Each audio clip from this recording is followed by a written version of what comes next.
Hello, and welcome to the Inside Social Work podcast, where we take a peek behind the scenes into different fields of social work, engage and inspire practitioners, translate research into practice, and encourage lifelong learning. I'm your host, Marie Vakakis. Thank you for listening, and I hope you enjoyed today's podcast episode.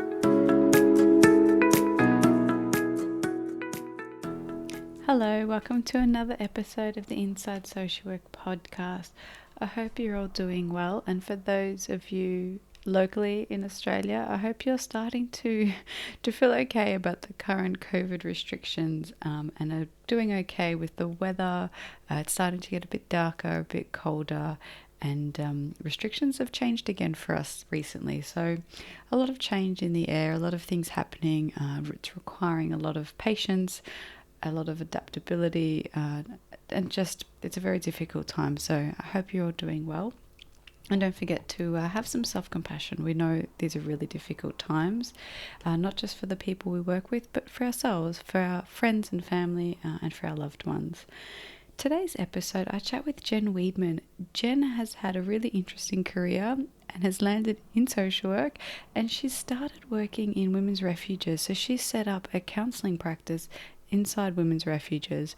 She's got a real passion and a real interest for working with women, in particular in the homelessness sector and survivors of family violence and domestic violence. And we talk a little bit about the model that she works from and some of the things that she brings into her work and how she's adapted the work that she does to be flexible to the needs of the women she works with, but also her varying work-life balances and the needs that she has.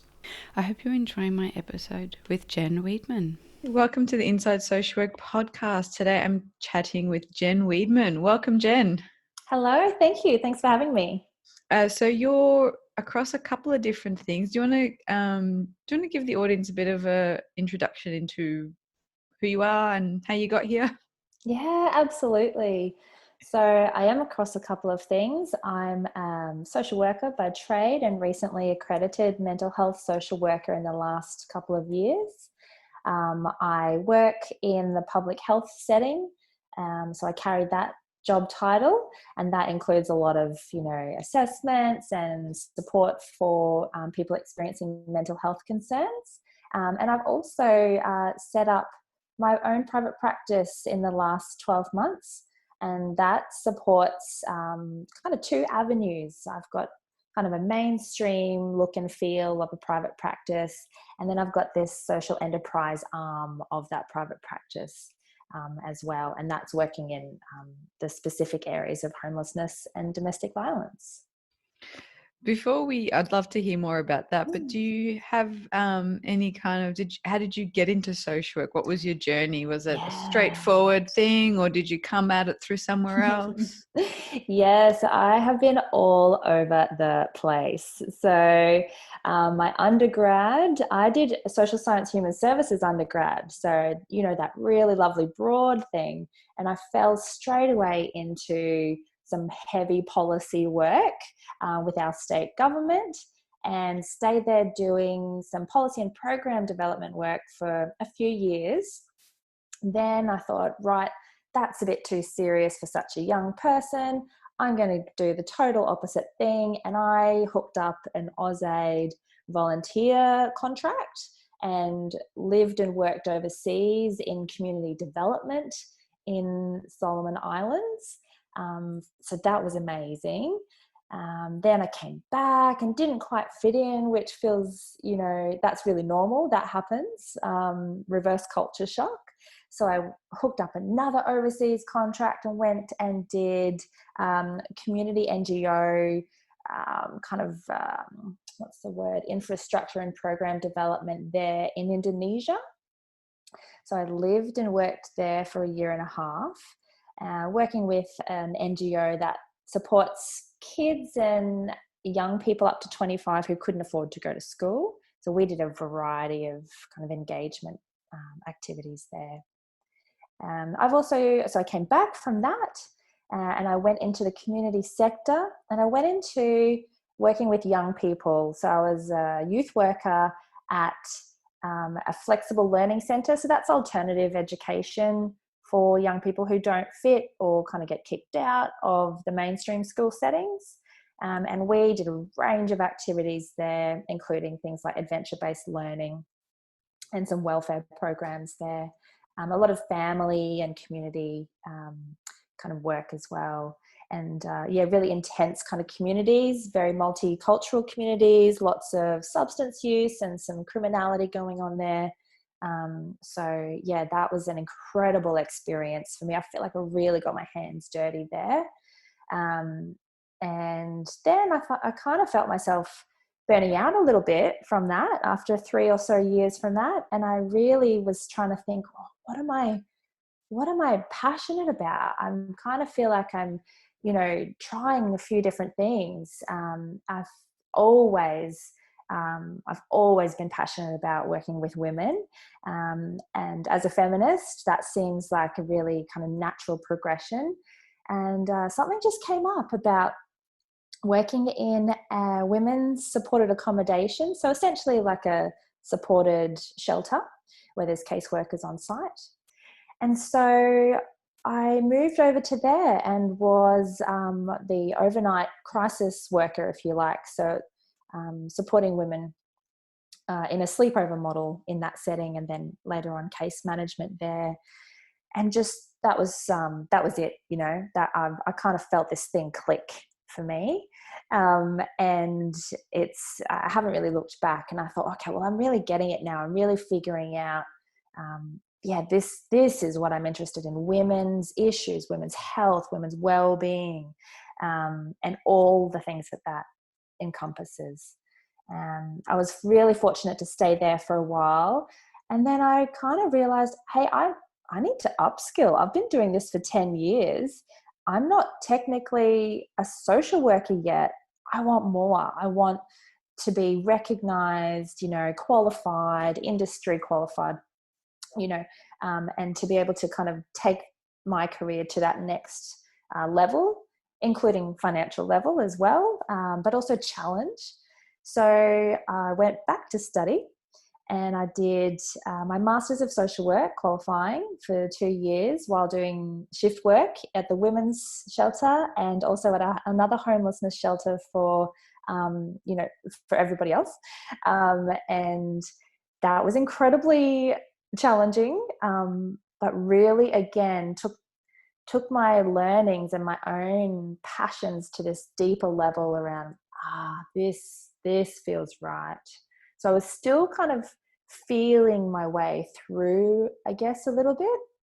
And I started to think, all right, well, I'm passionate about women's issues. I'm in this homelessness space as well. And I feel like these are really where there's so many issues coming up, and people really need a lot of support here. These are the forgotten, if you like, often in society. And I started to see a lot of crises come up that were mental health related. And I've always had this thing in the back of my mind where, I'd love to work in mental health, but I was a bit intimidated by it. I think, if I'm honest, I thought, it's a bit clinical. I don't want to like judge people. I don't want to label people.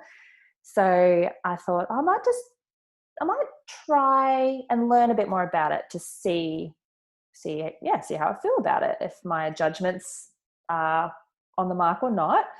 And so I found my master's work. I was really focusing on a lot of mental health practice and focus for my assignments and projects there. And I got a placement in an acute care response team. And yes, it was in, a public mental health service. So there was that element of clinical pathology attached to that. But I feel like I could take learnings from that and then go and deliver them in real life settings, if you like. Completed my master's and was interested in continuing this mental health journey in these population groups that I'd found myself deeply passionate about.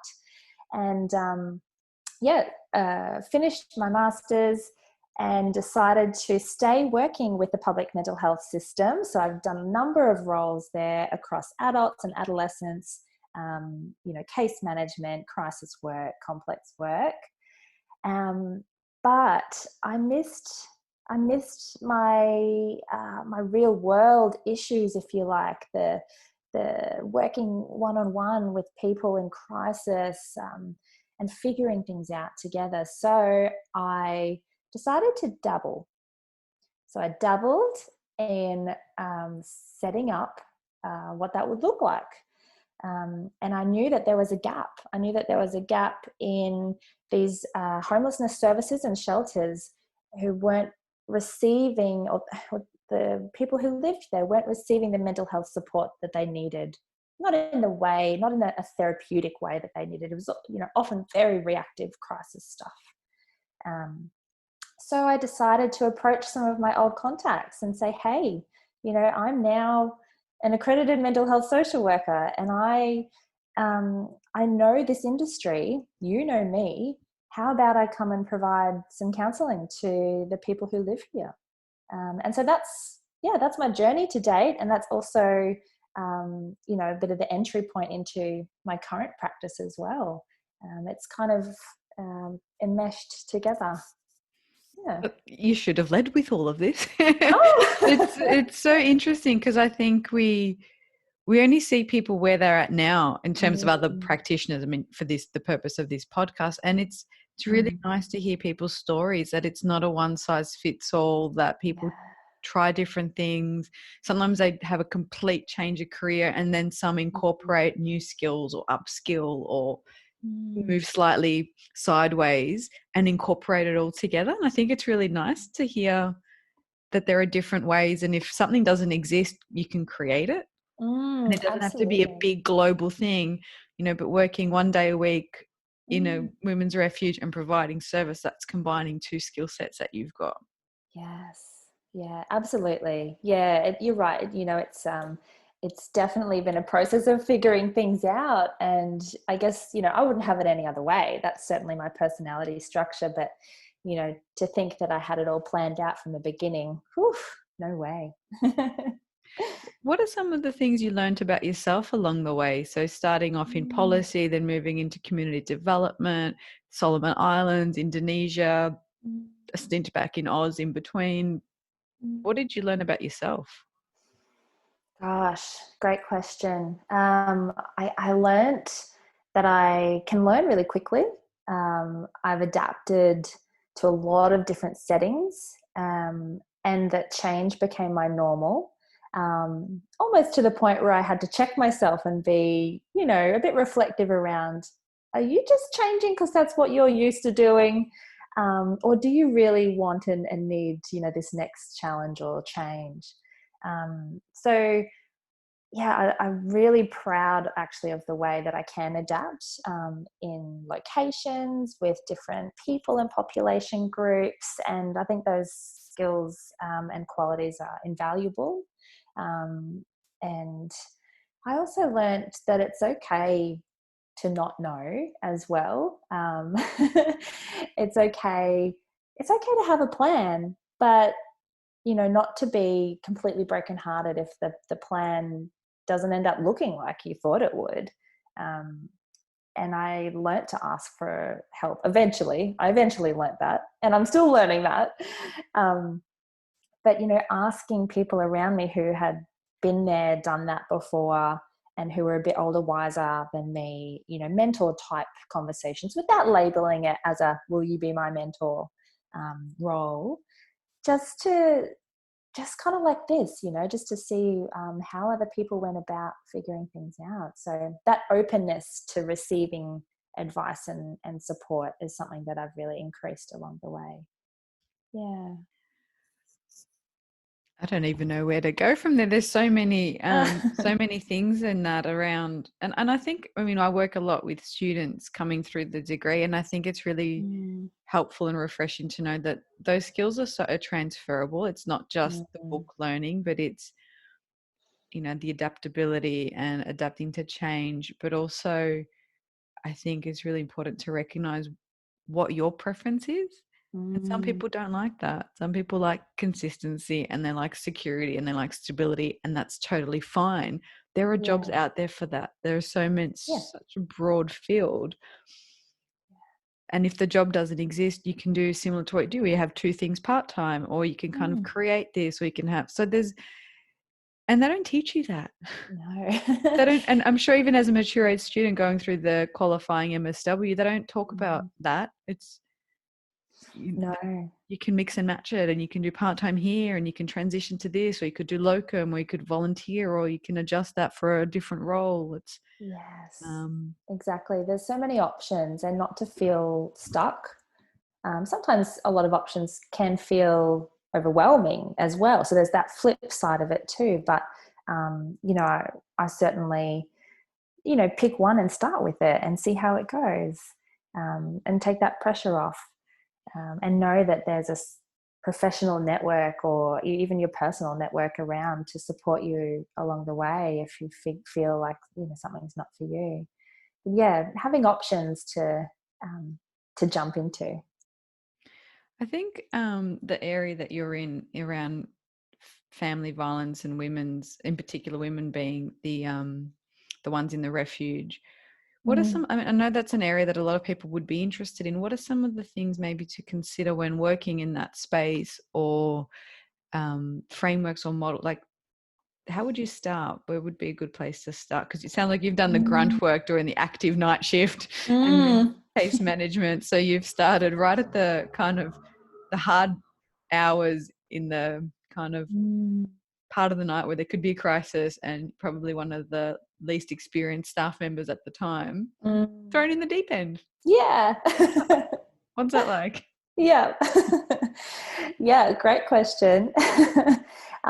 Definitely thrown in the deep end, and often that's the best way, for me anyway.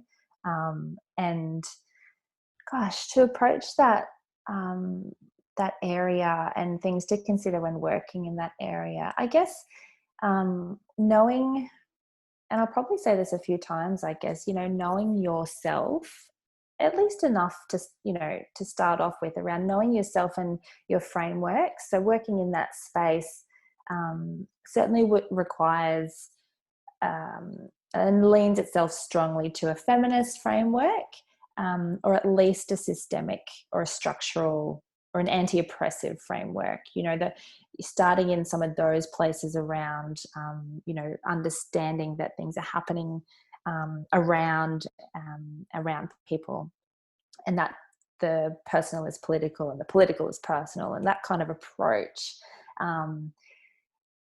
I really could see that happening in action. Things to consider in this space. I mean, the reality of it day to day is that you're in it with them. You can't necessarily go away and research on the spot. You can't run and check a textbook or a Google, or so there's an element of trusting your training, and trusting your knowledge base, and trusting your instinct as well. So there's this kind of combination of those things at play when you're in the moment. And then, you go away, you reflect, you get supervision, you figure it out, and you're, I probably could have done 1,000 things differently. But, things to consider is that when you're in that space, you're just working with such raw, real human needs and responses. And the best thing that I learned, and that I'm still learning, is to just be your authentic self, and people relate to that. The other things to consider, that come to mind are things like vicarious trauma happens. It just does. It's going to happen at some point. And how to, I guess, some acceptance of that, takes that fear of, is it going to happen to me, away. And then related to that, having self-care practices, knowing yourself, knowing your early warning signs, your triggers, what works, having a supportive network around you.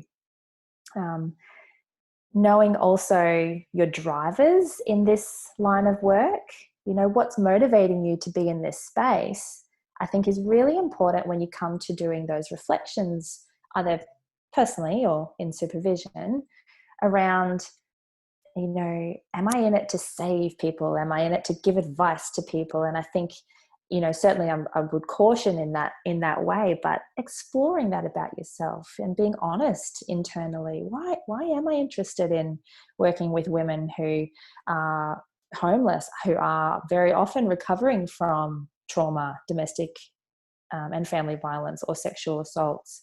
These are real issues, and why am I interested in being here in that space with them? So I think that's a really important piece. I probably, in many fields, but in this one in particular, I feel that, yeah, being honest about those drivers, and again, that comes down to that authenticity as well. Something else that is related to that framework comment before is around working to reduce the power imbalance when you're with people who experience homelessness or are recovering from domestic and family violence. They've already had layers and layers of that already. And so when you're with them, really being conscious of how to just be on an equal playing field as much as you can in that space. And so then, being incredibly person-centered, letting that woman or that person drive your interaction. So those are, I guess, that more interpersonal, micro level considerations. And I guess, a main one that I'm sure everybody says is just supervision. And that's certainly something I received. It's certainly something I provide, for people who are either generalist social workers or wanting to think about or dabble or already practicing in these spaces, and being able to have your own space where you can process stuff and just lay it all out there. And again, that's a whole other conversation, isn't it, around being, being brave in supervision and being, letting that be your space where you can be where you get to be raw and explore things. I really, the power imbalance thing really stood out to me in the episode before yours. We talked about how you can be the one with the power in these settings with your clients, Absolutely. but also feel powerless in the broader system and the political discourse or the structure of the organization, like whatever it is. And so you can be sometimes between a rock and a hard place of trying to not come across in a very powerful way with the client, but still in the position of authority of either you could withhold service, you can make recommendations, you can go over, like you are in a position of power in these roles always. Yes. And then at the same time feel completely hopeless and powerless to change the bigger system. Yeah. And that's going to happen. It's completely unavoidable. Yeah, that's right. It's such a good point. And, even when we are feeling powerless and hopeless, that's so real. And I think we do need to acknowledge that internally, and whether or not you acknowledge that, externally out loud with the client and say, I get it. I feel this with you. There's a part of me that advocates that we still need to hold that hope for that person. That is our job. Even when we feel the powerlessness, we still need to hold the hope when someone else is feeling hopeless. And that can have an impact, and that can be draining. And then that is where you need your networks and your supervision and your reflective practice. So it's hard, but juicy and wonderful at the same time. You're in people's lives. You're right in there. Yeah, I think holding the space and the hope is really important. And I mean, I do a lot of ACT work. That's one of my modalities. And it makes me think about your values, and maybe it links back to what you were saying about why you're doing that, because you can still, if you value compassion or authenticity or being a good listener, whatever it is, you can do that every single day to every single client and live those values completely and wholeheartedly, even if the system doesn't change. And you can still work to change it, but you can still do what it is that you wanted to live by, and you can do that daily. Yes, exactly. And that's like emitted from you, or omitted from you. It's permeating from you. People can tell. Yeah. So now you we've gone around your journey into some of the stuff. So tell us a bit about your personal service. So the private practice and then your side project as well. Yeah, absolutely. So my private practice, like I said, just kind of started out with this passion and seeing this gap, seeing this problem. Um, and that was, last year, kind of May, June last year. And I set about um, doing that 1 day a week. So 1 day a week, I provide therapeutic counselling, psychological strategies to women who are at the homelessness shelter and recovering from domestic and family violence, and also people at a number of other homelessness services as well. So um, that's really where I started private practice. I started it in the social enterprise type of work. The work that is now my social enterprise. So um, I realized that this is beyond me. I love this, and I want to do so much more work in this space, but I can't do it alone. So I decided to think big, and I haven't stopped, and I'm still thinking big. And I guess what that means is that um, I would hope that we can provide services and counselling in these spaces to any of these suitable NGOs, any supported accommodation site, certainly in this city and other cities in Australia. And I think that accredited mental health social workers can really play a huge role in this space because we understand, we're trained for this level of complexity. We see systems and structures at play, but we also have that acute individual interpersonal engagement focus as well. So I see people for therapy, and I also run a private practice and grow this social enterprise as well. So I have people working with me as subcontractors who are also accredited mental health social workers. And they also have this kind of juggle of roles. So they also have a full-time job elsewhere, or a 80% job elsewhere, and they offer 1 day or one evening a week or a fortnight to the fourth space social enterprise, which is working with women and families who are experiencing DV and homelessness. So there's kind of a role for everybody in that space. And the NGOs that we're working with, we go into their sites as a visiting service provider model. So just to be clear sorry if I didn't explain that, that's how that works.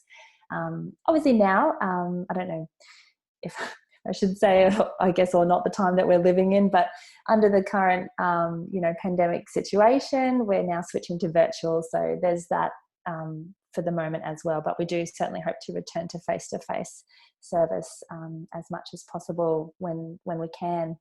And so, the NGOs that are collaborating with us are responding in ways that they're reporting so many other benefits, which is just wonderful. So they're saying there's less crises on site that they then have to manage in after hours times. There's less call outs from emergency services as a result.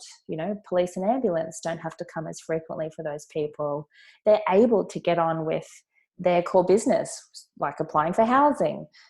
So it's really this kind of team approach where we're filling this gap so that other things can continue and people can get that momentum of that mental health support, because we know that the evidence and the research does say that mental health is one of the key missing links in breaking the cycles of homelessness and sustaining tenancies and recovering from domestic and family violence. So I think that this work is just so it's wonderful and it's critical. So for those who are really intrigued by this, where are you located and how can they get involved? We are currently located in Brisbane, and they can contact me directly, and I'm sure you can provide my contact details. Our It'll be in the show website. notes. Yeah, absolutely. Yep. So my mainstream website is available at the moment, and we're working to build the website for the social enterprise in a way that's engaging to a variety of audiences. So that's jenwiedman.com, and then also fourthspace.com.au will be up and running shortly. So yeah, if you're in Brisbane, let us know if you're interested.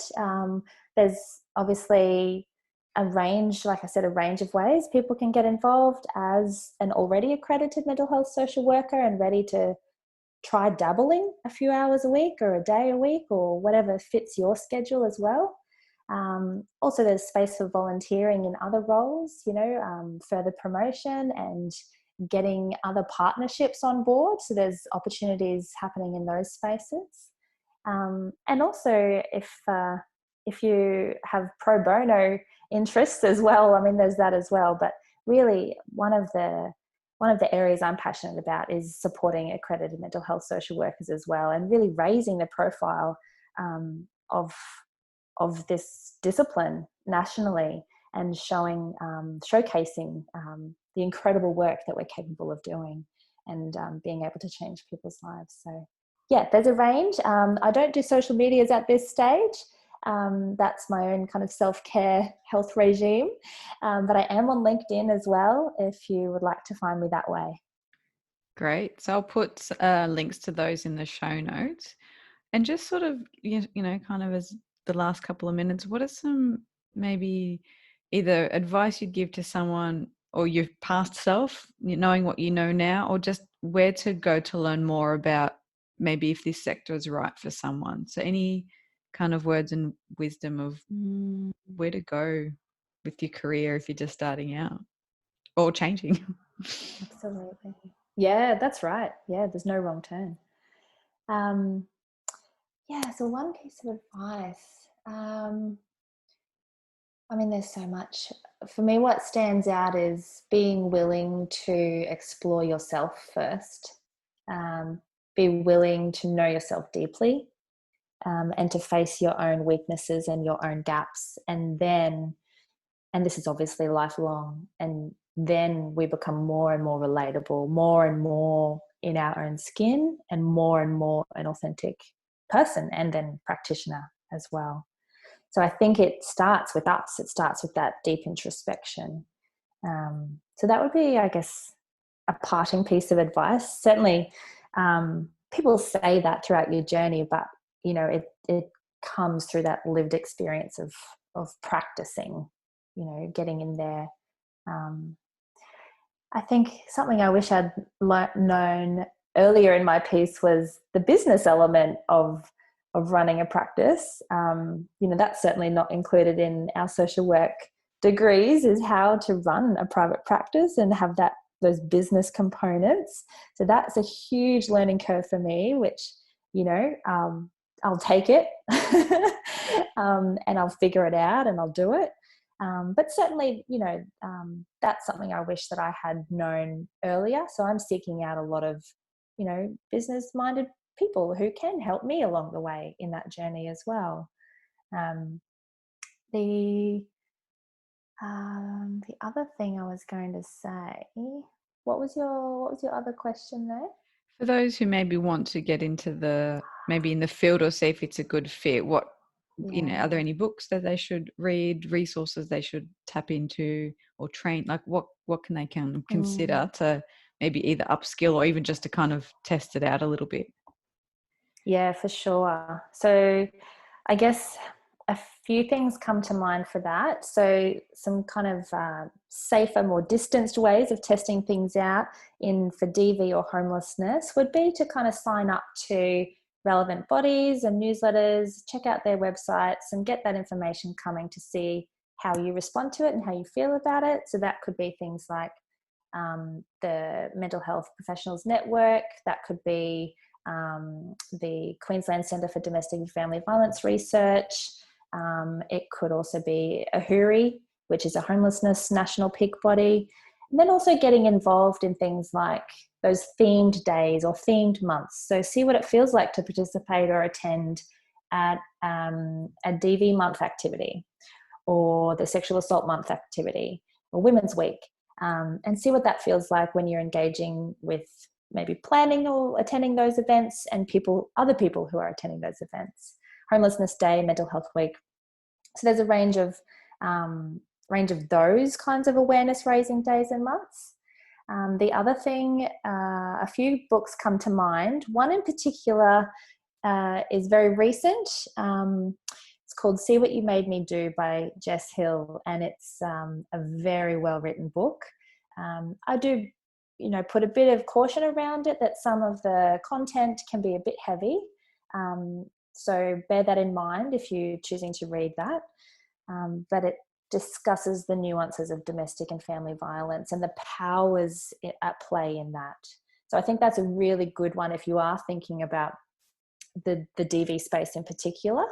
I would highly recommend that. And social workers, we're often trained in being generalists, so taking the steps to dabble is really important.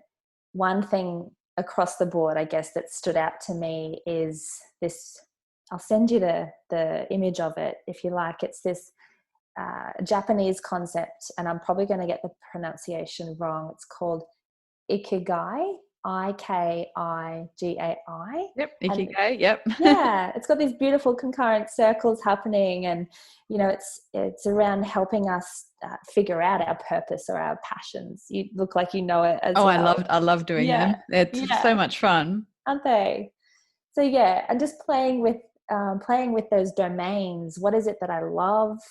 What is it that I'm good at? What is it that I can be paid for? And what is it that the world needs? And just kind of dabbling and putting that as a layer over the top of, is it the DV space? Is it the homelessness space? Is it the mental health space? Is it two of those? So I definitely would recommend having a play with that model.